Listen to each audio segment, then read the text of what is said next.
صاحب کے بارے میں اپنے خیالات کا اظہار کیا ہے اور میرے بعد ہمارے بزرگ جناب نواز صاحب اللہ خان صاحب جی آپ کے سامنے اپنے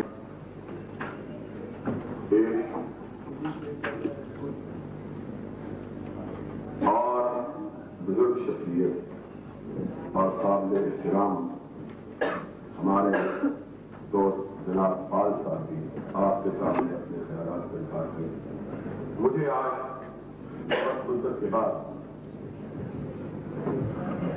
آغا صاحب کے اس جلسے میں آتے ہوئے یہ خوشی محسوس ہوئی ہے کہ آج واقعی آغا صاحب کی تقریب کو بیگانوں کے نہیں بلکہ اپنوں کے حوالے کیا گیا ہے اور یہ بہت خوشگوار تقریب ہے۔ میں سمجھتا ہوں کہ آج جناب آغا صاحب کی جس قدر ضرورت ہم لوگ جو تھوڑے سے سیاسی کارکن بھی ہیں وہ محسوس کرتے ہیں، شاید اتنی ضرورت کبھی پہلے اسی دور میں ان کی محسوس نہ کی گئی ہوگی، اس لیے کہ جتنا اندھیرا بڑھتا ہے اتنی ہی روشنی کی طلب زیادہ محسوس ہوتی ہے اور آج اندھیرے تہ در تہ اور افسوس کی بات یہ ہے کہ نہ صرف یہ کہ ان اندھیروں کو اندھیرا کہنے کی اجازت نہیں بلکہ انہیں روشنی کہنے پر ہمیں مجبور کیا جا رہا ہے۔ اور آج کے اس دور میں ایک ہی بات کہوں گا کہ آغا صاحب کی سب سے نمایاں صفت جو ہمیں یاد آتی ہے صحافی حضرات سے اور مالکان اخبار سے معذرت کے ساتھ وہ ان کی یہ خصوصیت تھی کہ آغا نے اپنے جیتے جیت کبھی کسی گھرے ہوئے پہ وار نہیں کیا۔ آج اور تعریفیں حکمرانوں کی اور چرچے ان پر لگائے جاتے ہیں جن کا نام چھپنے پر بھی پابندی ہے۔ آغا صاحب آج آپ کی یاد ہمیں اس لیے آ رہی ہے کہ آپ کے کسان کا فائل گواہ ہے کہ آپ نے کبھی کسی کمزور کے خلاف اپنے قلم کو حرکت نہیں دی ہے۔ وہ جب بھی للکارا کرتا تھا حکمرانوں کو للکارا کرتا تھا اور کہا کرتا تھا ناقدو وقت کی رفتار بدلنے کے لیے میں نے مجبور زبانوں کو نوا بخشی ہے۔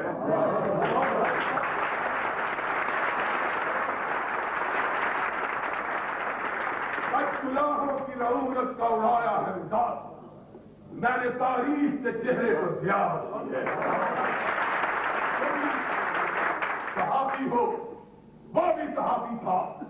آج ہم جیسے لوگ جو کسی کی مدح و تعریف کرنا نہیں جانتے بدقسمتی سے ویسے بھی وہابی گھرانے میں پیدا ہوئے جس میں تعریف کم ہی کسی کی کرتا۔ آج ہم جیسے لوگ آغا صاحب کے رخصت ہو جانے کے بعد بھی اپنے دل کو ان کے احترام میں جھکا ہوا پاتے ہیں کہ اس نے کٹلاحوں کی، جرنیلوں کی، کرنیلوں کی، خاندانوں کی رعونت کا مذاق اڑا کر تاریخ کے چہرے کو ضیاء بخشی تھی اور تم آج جرنیلوں کے پھوٹ صاف کر کے تاریخ کے چہرے پر سیاہی بن رہے اپنے قدم رکھا تھا جب ہر سال نئی بلڈنگ بنتی اور اس پہ ایک نئی عمارت کی بنیاد رکھی جاتی، ایک نئی منزل اس پہ ڈالی جاتی، ایک نئے سبق کا اس میں اضافہ کیا جاتا تھا۔ اور پھر یہ بھی یاد حق والوں مجھ کو فوت نہ کرو یقین دیا جائے گا حضور ہم آپ سے اقتدار کب مانگتے ہیں، ہم تو رب سے آپ سے چھٹکارا کی دعا مانگتے ہیں۔ اور پھر شرم کی بات یہ ہے اسلام کا میں طالب علم ہوں اور اسلام کی بات کہے بغیر نہیں ہے۔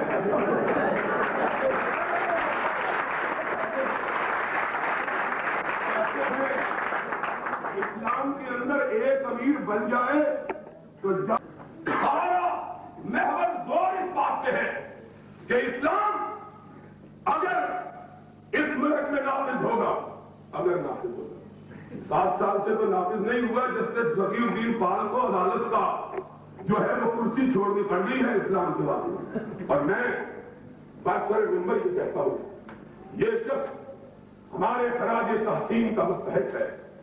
لوگوں، مسلمان قوم زندوں کی قدر نہیں کرتی ہے. آغا صاحب مرحوم بھی یہ بات بہت فرمایا کرتے تھے. ہماری ایک شام ہوتی تھی جس کو آغا صاحب جی نے شام غریبہ کا نام دے رکھا تھا. نواز صاحب کے ڈیرے پہ یہ شام سجتی، بہت سے لوگ اس میں شامل ہوتے. آغا صاحب ہمیشہ فرمایا کرتے تھے، نواز صاحب یہ قوم زندوں کی قدر نہیں کرتی. میرے لیے یہ بہت بڑی بات ہے. جب اس ملک میں انصاف اور عدلیہ کے وقار پر چوٹ لگائی گئی تو اس میں کچھ ایسے جھریل اور بہادر لوگ بھی تھے جنہوں نے اپنے آپ کو بھیٹ پہ چڑھانا گوارا کر لیا. اسلام انصاف اور عدل کے نام پہ آج نہیں نعرے دی ہے. ان میں جناب پال کا نام بھی سنا ہے ضرور سے.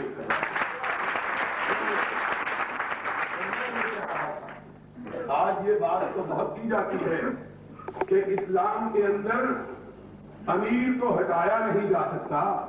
میں پوچھتا ہوں، پہلے بنانے کی تو بات کرو کہ اسلام میں بنایا کس کو جا سکتا ہے. ہٹانے کی بات تو بعد میں کرنا. مجھے اسلام کی کسی کتاب سے یہ صفحہ نکال کے دکھاؤ جس کے اندر یہ لکھا ہو کہ رات کی تاریکی میں چھپ کر اگر کوئی اقتدار کو اغوا کر لے تو اسے امیر المومنین مانا بھی جا سکتا ہے کہ نہیں مانا جا سکتا. پہلے اس بات کو تو ثابت کرو. جو شخص عہد کی پاسداری کرنا نہ جانتا ہو وہ شخص مسلمانوں کا امیر بننے کی اہلیت بھی رکھتا ہے کہ نہیں رکھتا. کہ میرے قرآن نے کہا ہے، یا ایھا الذین آمنوا اوفوا بالعقود. مومن وہ ہے جو اپنے عہد کی پاسداری کرتا ہے. اور میرے آقا کملی والے نے کہا، لا ایمان لمن لا عہد لہ. جو شخص اپنے عہد کی پاسداری نہیں کرتا اس کا محمد کی امت سے کوئی تعلق نہیں ہے. مجھے یہ بتاؤ کہ جس شخص نے جانے والے کی وفاداری کا عہد، کیا کہوں، اگر گوئم زبان ہو جائے، جس نے حلف اٹھایا تھا، عہد کیا تھا، اس نے پاسداری نہیں کی، کیا اس شخص کو امیر المومنین بنایا بھی جا سکتا ہے کہ نہیں؟ اور پھر نبی یہ کائنات نے کہا تھا، آیت المنافق ثلاث. منافق کی 3 علامتیں ہیں. سب سے بڑی علامت یہ ہے، اذا وعد اخلف واذا قال کذب. جب وعدہ کرتا ہے خلاف ورزی کرتا ہے، جب بات کرتا ہے جھوٹ بولتا ہے. میں پوچھتا ہوں جناب عزت مآب سے کہ کہیں یہ اوصاف آپ کے جسم مبارک پر فٹ تو نہیں آتے؟ اس لیے کہ پوری قوم آج کل انہی اوصاف کی متصف ہوتی چلی جا رہی ہے. لوگوں، آج واقعی بات یہ ہے کہ آج شورش کاشمیری اللہ ان کی طبق پر اپنے انوار و تجلیات کی برکھا برسائے. آج ان کی اس لیے بہت زیادہ ضرورت محسوس ہو رہی ہے کہ آج اس سناٹے کے اندر کوئی شخص صورت رندانہ کا پیکر بن کر یہ صدا بلند کرنے والا نہیں ہے کہ لوگوں، میں حق کی آواز ہوں، میں حق کی پکار ہوں، میں حق کی للکار ہوں. اگر حق کے لیے مجھے کار اور فن کی بھیٹ کرنا پڑے میں اسے گوارا کرنے کو آمادہ ہوں، لیکن حق کو چھوڑنے کے لیے آمادہ نہیں ہوں. اور وہ تنہاش پرش تھا جو کہا کرتا تھا انگریز کے دور میں بھی اور انگریز کے جانے کے بعد اس کی مانوی اولاد کے دور میں بھی کہ بارہا سختی قانون کا دل ڈوب گیا میری للکار سے انگریز کے ایمانوں میں. اور وہ وہی تھا جس نے ہر دور میں حق و صداقت کی آواز کو اس طرح بلند کیا کہ حکمرانوں کی پریشانیوں سے کنالود ہوئی اور اس وقت تک اس کو چین سے نہیں بیٹھا جب تک کہ جابروں عامروں کو تخت سے نیچے کھینچ کر انہیں انہی لوگوں کی صف میں شامل نہیں کر لیا جن لوگوں کو وہ کبھی بیوقوف سمجھا کرتے تھے. لوگوں آج کے اس دور میں حقیقی بات یہ ہے مشہور ہم کو بہت یاد آتے ہیں. اللہ سے دعا ہے اللہ ان کی مغفرت فرمائے, ان کے درجات بلند کرے اور ہمارے صحافیوں کو ہم خطیبوں کو ان کے نقش قدم پر چلنے کی توفیق عطا فرمائے. اور آخر میں ایک بات کہہ دے گا, اتنے قدم کی بات ہے کہ جب ملک میں آگ جلی ہوئی سندھ کے اندر وہ کیفیات ہیں کہ شاید مشرقی پاکستان کی علیحدگی کے وقت مشرقی پاکستان کے اندر وہ کیفیت نہ. ہمارے آس پڑوس میں حالات انتہائی گرم ہو چکے ہیں اور صحافی حضرات جانبی فرعی مسائل کو ہوا دے کر لوگوں کے ذہنوں کو پراگندہ کر رہے اور حقیقتوں سے ان کی نگاہوں کو دور کر رہے ہیں. آج صحافت کے لیے سب سے بڑا موضوع یہ رہ گیا ہے کہ عورت اگر قتل خطا میں مر جائے تو اس کی دیت آدھی ہے کہ خونی ہے. کوئی دکھ ہے اس بات, کوئی خدا کا خوف کرو. سبوں کے سب اس بات کا سیاح کی جا رہی ہے. جج صاحب ایسا محسوس ہوتا ہے اسلام کا باقی سارا آپریشن ہو چکا ہے, صرف دیت کے مسئلے کا آپریشن باقی رہ گیا ہے. یہ محسوس ہوتا ہے.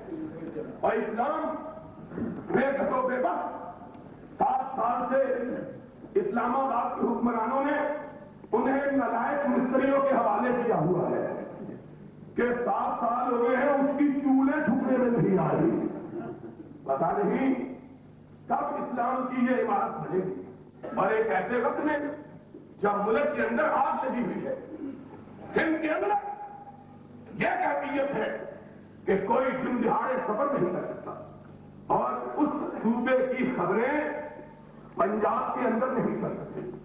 پنجاب کے اندر صوبہ سندھ کی خبریں حق و صداقت کا یہ وہ دور ہے جس دور کے اندر ساحیوال میں مرزائی غلبہ کا شکار ہو کر 2 شہید ہونے والے علماء دین کی خبر بھی اخبارات نہیں چھاپ سکتے.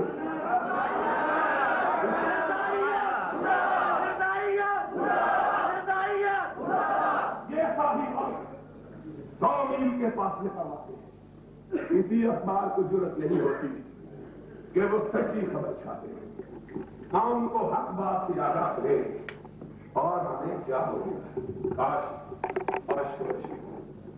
جس طرح ایڈمنسٹریٹر ماشاء اللہ ایڈمنسٹریٹر صاحب وردی پہن کے اخبار مریضوں کو ڈراتے ہیں اور یہ بڑی شرافت سے گھر کے واپس آ جاتے ہیں. آج شورش بدلاؤ کا ڈرانے والے تو نے وردی اگر پہنی ہے تو عوام کے ٹیکسوں سے پہنی ہوئی ہے. ہم کو ڈرانے والا لیکن کوئی حقیقت کی خبر نہیں نکلے. ساری حقیقت عورت کی دیت کے مسئلے پر گویا باقی سارا قانون اسلامی نافذ ہو چکا ہے, صرف دیت کا مسئلہ رہ گیا ہے جو ابھی نافذ نہیں ہوا.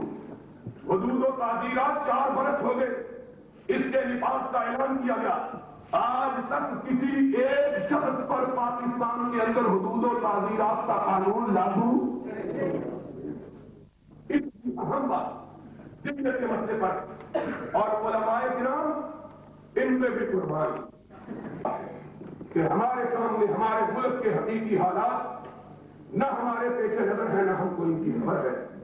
آج شورش ہوتا تو وہ کہتا میں حق بات کہوں گا چاہے اس کے لیے مجھے کتنی بڑی قربانی دینی پڑے, کیونکہ میں وہی ہوں جس نے یہ کہا تھا کہ دار و رسم کی گود میں پالے ہوئے ہیں ہم سے مشتاق کے پالے ہوئے ہیں ہم وہ دولت جنوب جائیں